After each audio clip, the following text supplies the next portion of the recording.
Kan tekad kuatkan hati, negeri ini memanggilmu kawan. Belajar bergerak berbagi. Warahmatullahi wabarakatuh. Waalaikumsalam warahmatullahi wabarakatuh. Perkenalkan kami berdua, saya sendiri Ina Tarni dan juga Ibu Haryati. Jadi pada kesempatan kali ini kami akan melaksanakan praktik coaching. Sebagai coach saya sendiri dan sebagai coachingnya adalah Ibu Haryati. Untuk pelaksanaan coaching hari ini lebih baik kita mulai, nggih, Ibu Haryati. Sudah siap, nggih, Bu? Nggih, insyaallah. Nggih.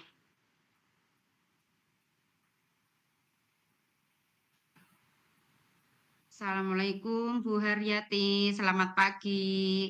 Terima kasih banyak sudah meluangkan waktu hari ini nggih untuk kita melaksanakan sesi coaching bersama-sama nggih.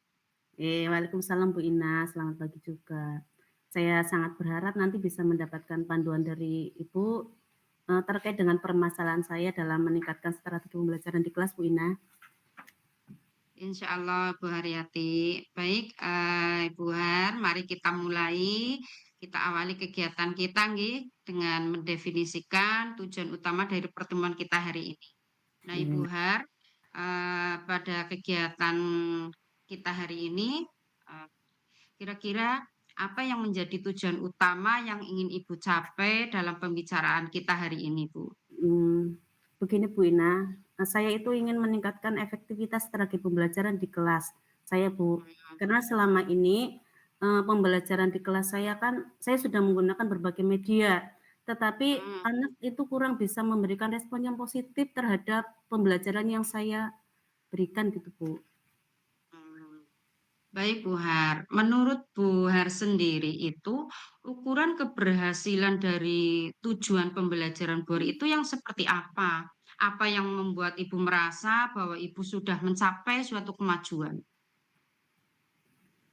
Saya sih berharapnya setelah sesi coaching ini Bu, saya akan menerapkan pembelajaran yang nantinya pembelajaran itu akan berhasil apabila saya berhasil menerapkan strategi pembelajaran yang dapat memberikan respon positif bagi peserta didik. Selain itu juga saya berharap bahwa dalam pembelajaran nanti akan dapat meningkatkan hasil belajar peserta didik. Seperti itu Bu. Begitu ya Bu.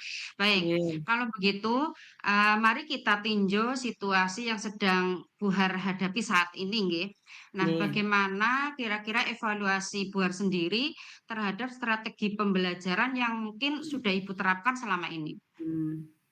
Begini Bu, saya merasa beberapa strategi pembelajaran yang telah saya laksanakan di kelas beberapa strategi berhasil, tetapi ada beberapa yang kurang efektif. Misalnya dengan penggunaan media dalam pembelajaran seringkali saya merasa bahwa penggunaan media yang saya gunakan di kelas pada waktu pembelajaran itu kurang efektif. Anak itu acuh dan kurang mau memperhatikan pembelajaran selama di kelas Bu. Gitu nggih. Nah, kira-kira apakah ada faktor lain di luar strategi yang Ibu terapkan itu yang mungkin ikut mempengaruhi dari hasil pembelajaran di kelas, Bu? Faktor lain mungkin ada, mungkin saya juga perlu memperbaiki cara saya memberikan umpan balik kepada siswa setelah anak mengadakan evaluasi atau tes hasil belajar mungkin Bu. Nah, kalau saya tadi mendengar dari cerita Bu Har ya, berdasarkan cerita Ibu tadi, penggunaan media selama ini berarti kurang efektif nih Bu. Nah, kalau begitu mari kita pikirkan kira-kira media yang Ibu gunakan nanti yang dapat efektif dalam pembelajaran itu yang seperti apa. Nah, mengapa media yang Ibu gunakan kok kurang memberikan respon yang positif pada anak? Mungkin media yang saya gunakan selama ini Bu, mungkin terlalu monoton. Saya kan cenderung hanya menggunakan media yang sudah ada di sekolah Bu. Saya gunakan Berarti itu kurang mungkin bervariasi nggih. ya, mungkin dari media-media itu juga mungkin menurut anak itu kurang sesuai lah, kurang bervariasi, monoton Jadi sehingga bosan mungkin nggih anak anak bosan ya, kurang menarik. gitu. Nggih. Mmm. Nah, kalau sudah seperti itu, kira-kira, apa yang akan Ibu lakukan untuk mengatasi hal tersebut? Mungkin saya ingin membuat variasi dalam penggunaan media Pak ya, Bu. Mungkin dengan menerapkan teknologi nggih, mungkin seperti menggunakan video pendek yang relevan dengan materi yang nantinya akan saya berikan kepada murid. Saya juga mungkin akan meminta masukan dari murid, Bu, biar nanti dalam pembuatan media itu sesuai dengan apa yang diharapkan oleh murid, mungkin seperti itu, Bu. Berarti, sebagai umpan balik buat Ibu nggih, terkait yang Iya, sudah Ibu terapkan. Nah, terkait mhm, umpan balik itu sendiri yang Ibu berikan kepada murid Ibu sendiri, kira-kira bagaimana dengan umpan balik yang Ibu berikan kepada siswa misalnya setelah mengikuti tes hasil belajar? Apakah nggih. strategi yang Ibu rencanakan kira-kira untuk meningkatkan hal tersebut? Nggih. Mungkin, selama ini kan setelah saya mengadakan tes mungkin saya tidak secara langsung memberikan umpan balik kepada anak nih, Bu. Mmm, ya Mungkin ya, beberapa tenggang waktu yang lama sehingga nanti mungkin bagi anak selama ini nggih, umpan balik yang saya berikan itu kurang bermakna. Untuk kedepannya mmm. saya berencana untuk memberikan umpan balik yang lebih terstruktur, dan segera setelah ujian selesai atau setelah mengadakan tes evaluasi. Sehingga nantinya, saya mengharapkan dari umpan balik itu bisa bermanfaat bagi anak. Mungkin juga, saya akan menggunakan beberapa rubrik yang lebih jelas lagi nggih Bu, nanti sehingga umpan baliknya itu bisa mengena, baik bagi saya maupun bagi anak. Iya, begitu, oke. Baik, Bu Har, kalau begitu dari, rencana yang Ibu tadi gambarkan, yang Ibu rencanakan, itu kira-kira, terkait penerapan variasi media pembelajaran, kapan Ibu akan mulai menerapkannya itu? Mmm.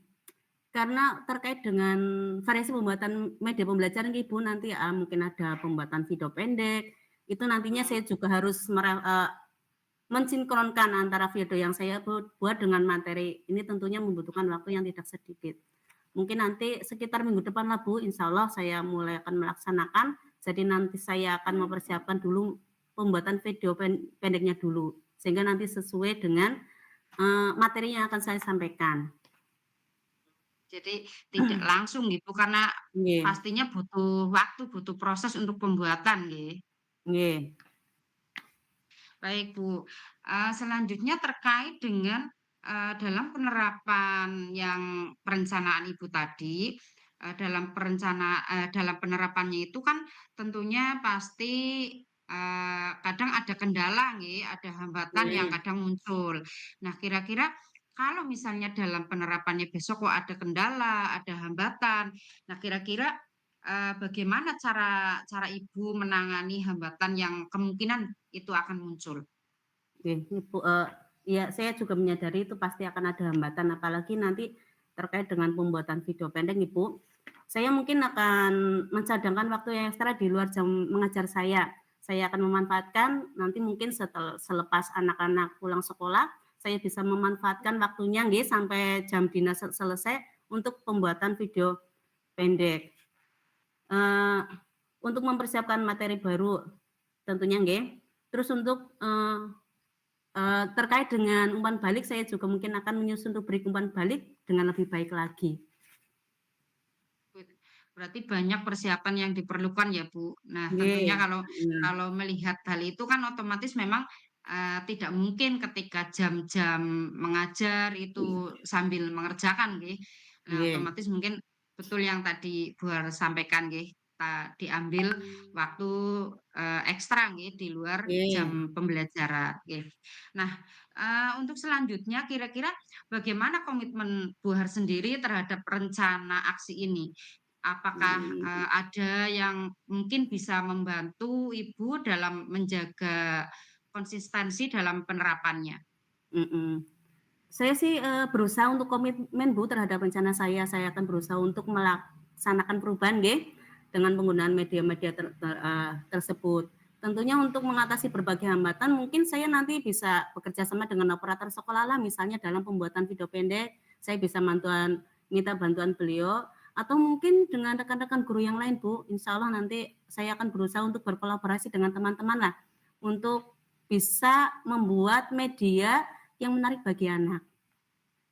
Baik, berarti intinya, pasti butuh kolaborasi ya, Bu, dengan rekan Nggih, sejawat, dengan orang lain. Karena nggih, apalagi yang, kalau melihat dari rencana yang tadi Bu Har ceritakan itu, banyak sekali persiapan-persiapan yang harus dibuat, nggih. nggih, Nah, terkait dengan, kalau misalnya Ibu sudah menerapkan rencana Ibu tadi itu, nah bagaimana dengan tindak lanjut dari sesi coaching ini, Bu?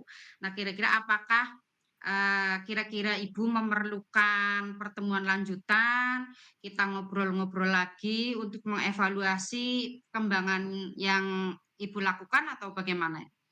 ya saya pikir pertemuan lanjutan itu perlu Bu, untuk memantau saya nggih, tentunya bagaimana perkembangan dari apa yang telah saya rencanakan. Tentunya juga untuk mengatasi hambatan-hambatan yang mungkin muncul nanti Bu. Begitu ya, Bu. Baik. Nggih, Nah, mudah-mudahan nanti kita bisa kembali sharing-sharing lagi ya, Bu, bisa kembali ngobrol nggih, lagi, terutama terkait, apa yang menjadi permasalahan yang kita hadapi. nggih Bu. Nah, baik, Bu, setelah kita bercerita panjang lebar ini hari ini nggih, Iya kira-kira Bu. bagaimana perasaan Ibu setelah kita ngobrol-ngobrol lama ini? Alhamdulillah Bu, saya sekarang menjadi, merasa lebih lega, menjadi lebih tenang nggih. Selama ini kan saya terus kepikiran, bagaimana ini kok pembelajaran saya kok tidak efektif, anak-anak kok pasif nggih. Dengan berbicara dengan Ibu, saya jadi memiliki gambaran solusi untuk masalah yang saya hadapi. Jadi artinya sudah berkurang bebannya ya, Bu, yang Nggih, tadinya alhamdulillah plong. Ada permasalahan, Mhm, pusing, nggih, memikirkan apa yang harus dilakukan, ya, apa perubahan apa nggih, solusinya bagaimana. Baik, Bu, alhamdulillah kalau memang perasaan Ibu seperti itu, saya ikut merasa senang, Bu. Semoga apa yang Ibu rencanakan nanti, dapat nggih, berjalan dengan lancar dan saya yakin, perubahan yang Ibu rencanakan itu nanti, mudah-mudahan dapat memberikan dampak yang positif terutama dalam pembelajaran di kelas Ibu. nggih, nggih Bu, terima kasih Bu Ina. Terima kasih banyak atas saran dan masukan serta bimbingan dari Ibu nggih. Terima kasih juga karena Ibu telah meluangkan waktunya untuk mendengarkan dan memberikan saran atas permasalahan yang saya hadapi. Iya Bu Har, sama-sama, kita sharing, ngobrol-ngobrol bareng santai nggih, dan kita bisa lanjut kembali di sesi coaching berikutnya dan, saya harap Bu Har juga jangan ragu-ragu untuk menghubungi saya ketika nanti memang memerlukan untuk sharing-sharing lagi. Nggih, baik Bu Ina, saya akan menginformasikan perkembangan yang saya alami. Terima kasih atas semuanya Bu, dan saya mohon izin karena Sama-sama nanti Bu Har, saya ada kelas nggih. Alhamdulillah tadi oke. jam pelajaran agama sudah selesai, itu akan menjadi kelas saya lagi. Nggih, Nggih, terima Bu kasih Ibu Har, Ina. semangat Assalamualaikum Bu. nggih. Waalaikumsalam. Semangat, Bu. Ya Bu.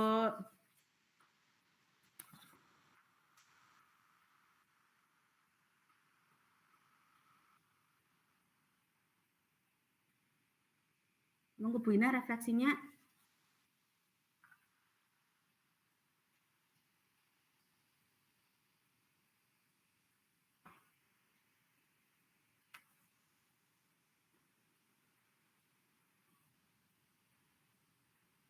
Baik, terima kasih. Langsung, ke sesi refleksi nggih. Jadi Nggih, terkait kegiatan pelaksanaan coaching kali ini, yang tadi yang sudah kita lakukan bersama, menurut saya dari Bu Har selaku coaching nggih, itu iya, sudah mampu menggali apa, menemukan sendiri dari solusi dari permasalahan yang Ibu hadapi.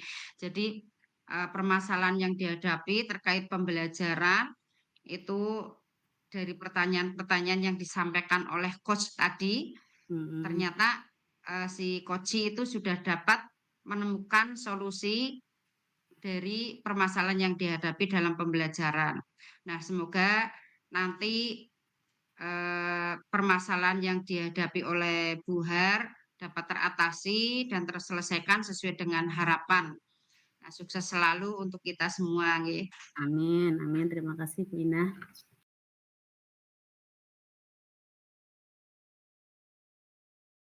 Perkenalkan kami Waalaikumsalam berdua, warahmatullahi wabarakatuh. saya Haryati dan Ibu Ina Oktarini pada hari ini akan melaksanakan praktek coaching. Sebagai coach saya sendiri, Haryati, dan sebagai coachingnya adalah Ibu Ina. Untuk pelaksanaan coaching hari ini akan kita segera mulai, Ibu Ina, nggih. Siap nggih? Nggih, Bu. Bismillahirrahmanirrahim. Assalamualaikum Bu Ina, selamat pagi. Bagaimana kabarnya hari ini? Alhamdulillah sehat Ibu Har. Ibu sehat juga? Nggih, alhamdulillah. Tapi kok kelihatannya wajahnya kurang bersemangat ya Bu Ina ya? Kira-kira Iya kenapa ini Bu, ini?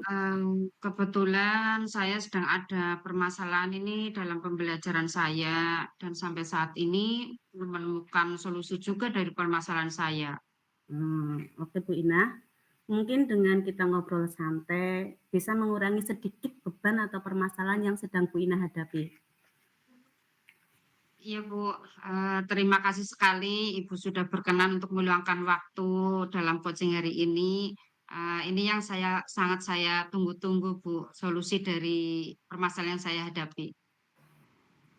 Baik Bu Ina, untuk pembicaraan kali ini kira-kira tujuan Bu Ina apa sih yang ingin Ibu Ina capai? Gini ya Bu, sebagai seorang guru, tentunya kan saya ingin itu murid-murid saya itu semuanya lancar membacanya dan tentunya itu mereka itu dapat memahami materi apa yang ketika saya sampaikan saat pembelajaran di kelas Bu. Eee, Coba Bu Ina kalau boleh saya tahu, Bu Ina saat ini mengajar kelas berapa sih Bu? Oh iya Bu, mohon maaf saya lupa memberitahu. Jadi kebetulan untuk saat ini saya mengajar di kelas 2 Bu. Dan di kelas saya itu ada sekitar 21 anak Bu. Baik Bu, luar Ya, biasa nggih Bu. Mengajar kelas 2 itu butuh kesabarannya ekstra, butuh energi ekstra iya juga ya Bu Bu. ya? Sekali Nggih. luar biasa harus butuh Iya. kesabaran yang ekstra Bu. Benar sekali.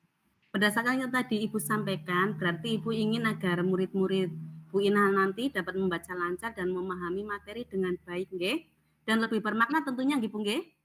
Iya Bu, betul sekali. Karena selama ini ketika pembelajaran di kelas, saya amati itu dari 21 anak itu ternyata masih ada beberapa anak yang membacanya itu belum lancar. Nah, karena hal itu juga dalam pemahaman materinya itu mereka seperti kayak tidak fokus, kurang memahami. Jadi seolah kayak tertinggal dengan teman-teman yang lainnya begitu Bu. Eee, nah sampai saat ini mungkin Ibu bisa menceritakan apa yang sudah Ibu lakukan dalam pembelajaran selama ini? Kalau yang sudah saya lakukan itu memang, dalam kelas itu saya mengajar secara klasikal, Bu. Jadi Ya, bersama-sama, dengan materi yang sama, karena harapan saya itu mereka itu dapat mmm, belajar, secara bersamaan, Bu, tanpa ada perbedaan, begitu. berarti intinya, metode pembelajaran yang selama ini Bu Ina gunakan itu metode yang sama secara klasikal nggih? Belum Iya, betul Ibu. mengelompokkan murid sesuai dengan kebutuhan masing-masing murid? Iya, betul, memang belum, Bu, heeh. Jadi, Mmm. kalau saya amati itu belum tercapai apa yang menjadi tujuan saya, Bu. Masih ada beberapa anak yang kesulitan membaca dan memahami materi yang saya sampaikan itu, Bu. Kalau begitu, intinya Ibu ingin meningkatkan juga kualitas pembelajaran yang dilakukan oleh Ibu, nggih? Iya, betul betul, Bu. Saya ingin, bagaimana caranya anak-anak itu dapat lancar membaca dan juga, memahami, mengerti apa yang saya sampaikan ketika pembelajaran di kelas, Bu. Mmm, Kira-kira menurut Ibu, apa yang menyebabkan itu terjadi? Apa persiapan yang Ibu lakukan mungkin masih kurang atau mungkin ada faktor lain, Bu? Ya, mungkin seperti itu sih, Bu, karena, setelah saya telusuri nggih, saya dekati itu anak-anak yang belum lancar membaca, kemudian selama pembelajaran itu nggih, Saya Oke. amati mungkin karena metode yang saya terapkan itu karena kurang tepat mungkin ya, Bu. Padahal sudah Iya. sering saat pembelajaran itu kita coba membaca bersama-sama, Mhm. kemudian, secara bergantian juga. Tapi mungkin Mhm. karena saya dalam pembelajarannya yang terlalu cepat mungkin nggih, jadi susah Oh. diikuti oleh anak-anak tersebut, jadinya mereka tertinggal, akhirnya ya, eee, merasa terabaikan, jadi kurang fokus dalam pembelajaran begitu. Mmm. Jadi mungkin, bisa juga nggih, Bu, karena adanya perbedaan kemampuan anak ya, Bu? Karena Betul, Bu, mestinya mereka mungkin kemungkinan memiliki juga seperti itu nggih. mereka kan mestinya memiliki kebutuhan belajar yang berbeda ya, Bu, ya? Iya, Ibu. Nah, melihat hal seperti itu, kira-kira apa yang akan coba Ibu lakukan? Kalau rencananya sih saya akan mencoba untuk mengklasifikasikan perbedaan murid, Bu, terutama saat Ya. pembelajaran nggih. Jadi Mhm. yang mereka butuhkan itu seperti apa, saya harus berusaha memahami apa yang mereka sukai, apakah, mungkin berupa melalui berbagai media variasi media mungkin ganti dengan video atau dengan gambar-gambar atau mungkin hanya berupa tulisan saja. Jadi mungkin nanti, saya akan mencoba untuk mengklasifikasikan, murid dulu, Bu. Oh ya, iya betul itu Ibu. Jadi mungkin karena gaya belajar anak nggih yang berbeda, ya tentunya perlu ada pengelompokan sesuai gaya belajar anak. Kemudian rencana Ibu selanjutnya kira-kira apa nih supaya dapat mengklasifikasikan murid-murid ya sesuai dengan, mungkin kemampuan awal anak, mungkin juga dengan gaya belajar anak? Kalau saya rencananya itu, Bu, nanti di awal saya akan membuat pertanyaan dulu itu, Bu, kayak semacam kuesioner itu. Nanti Ya. kuesioner itu akan diisi oleh anak. Nah, dari Mhm. jawaban-jawaban anak, nanti kan saya bisa tahu itu, tipe anak si A, tipe anak si B itu gaya belajarnya seperti apa sih. Nah, nanti kemudian saya akan mengelompokkan sesuai gaya belajar mereka.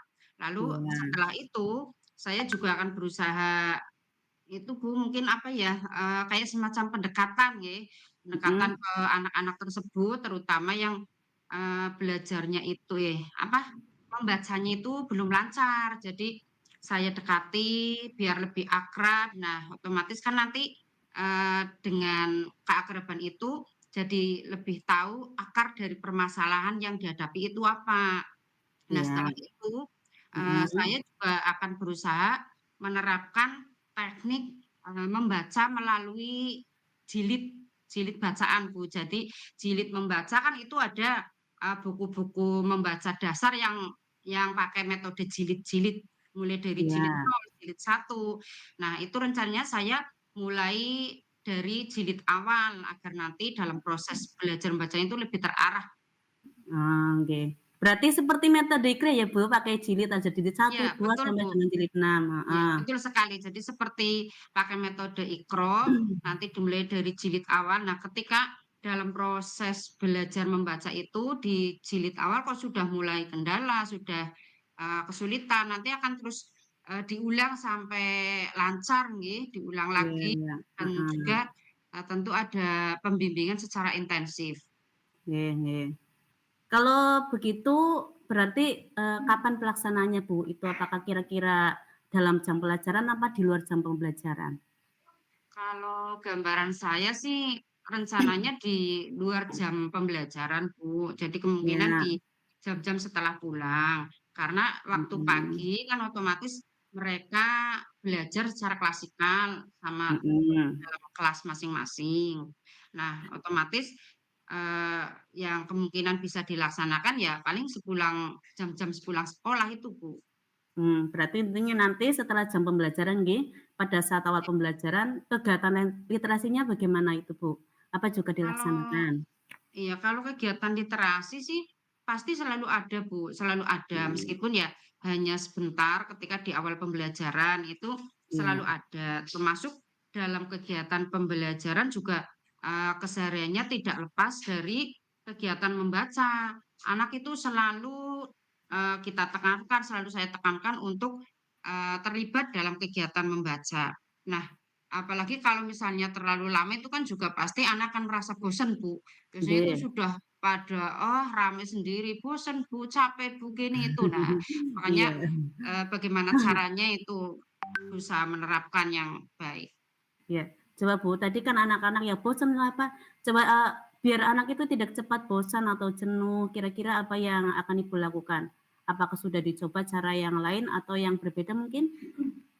Nah itu Bu, itu yang belum saya coba. Mungkin, kalau saya coba nanti menggunakan, variasi media mungkin ya Bu? Kira-kira Iya kalau iya. misalnya menggunakan variasi media seperti video atau Mhm. gambar-gambar mungkin kira-kira Oke.